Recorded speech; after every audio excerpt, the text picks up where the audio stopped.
But Salty and Harvey were full of questions. What's the longest train you've ever pulled? Have you worked Marseille? Have you ever crashed? Please, Murdoch chuffed. I want some peace and quiet, and I don't want to share a shed with chatterboxes. No need to be rude, huffed Harvey. We're only being friendly, matey. The next morning, Murdoch collected another long, heavy train.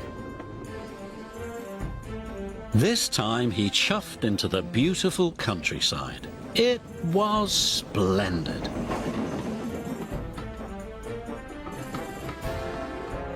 At last he had some peace and quiet.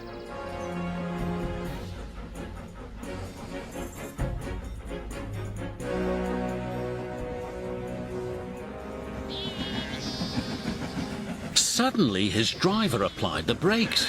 There were sheep on the tracks.